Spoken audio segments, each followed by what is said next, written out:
एक दिन राजा विक्रमादित्य की सभा में एक वृद्ध संत जंजीरों में जकड़े दैत्य को लेकर आए। संत बोले, महाराज, इस दैत्य की मुक्ति के लिए आपको 7 कठिन गुत्थियां सुलझानी होंगी। यदि नहीं सुलझाई तो विनाश निश्चित है। यहीं से कथा का आरंभ होता है। दैत्य गर्जना करता है। पहला प्रश्न बताओ, वह क्या है जो बिना पैरों के चलता है, बिना पंखों के उड़ता है और बिना मुंह के बोलता है?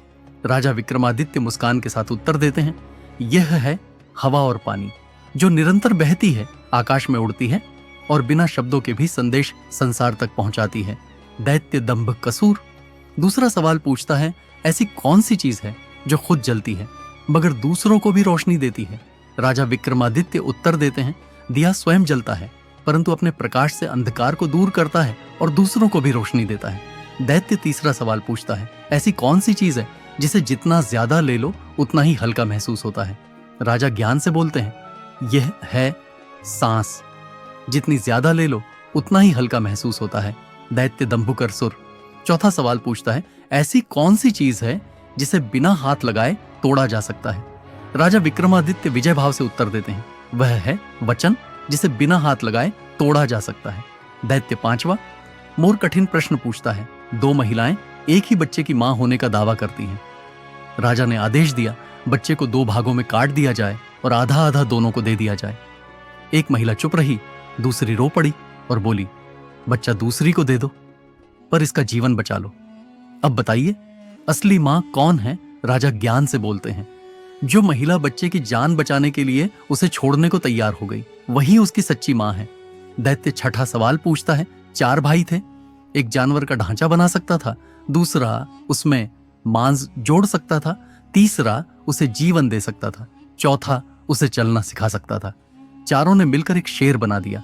जैसे ही शेर जीवित हुआ उसने चारों को मार डाला। अब बताओ, राजा विक्रम इनकी मृत्यु का दोष किसे दिया जाए?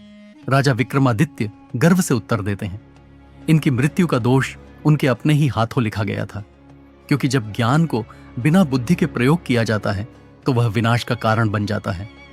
दैत्य दंभुकड़ सुर अपने त्रिशूल को भूमि पर पटकते हुए गरजता है, राजा विक्रमादित्य, मेरा अंतिम और सबसे कठिन प्रश्न सुनो।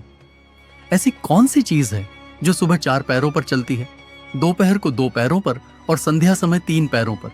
राजा विक्रमादित्य गहरे चिंतन के बाद आत्मविश्वास से उत्तर देते हैं, यह मनुष्य है। जब वह शिशु होता है तो अपने हाथ पांव के बल रेंगता है 4 पैरों पर, जब वह युवा होता है तो अपने 2 पैरों पर चलता है और जब बुढ़ापे में पहुंचता है तो लाठी का सहारा लेता है, जो उसका तीसरा पैर बन जाती है। जीवन की यही अनमोल यात्रा है। दैत्य दंभुकर सुर भावुक होकर कहता है, राजा विक्रमादित्य, आपकी समझ और साहस को मैं प्रणाम करता हूं। आपने मेरी हर शंका का समाधान कर दिया। आप जैसा ज्ञानी राजा कोई नहीं। राजा विक्रमादित्य मुस्कुराकर कहते हैं, सच्चा राजा वही है जो ज्ञान से अंधकार को दूर करें और प्रजा का मार्गदर्शन करें।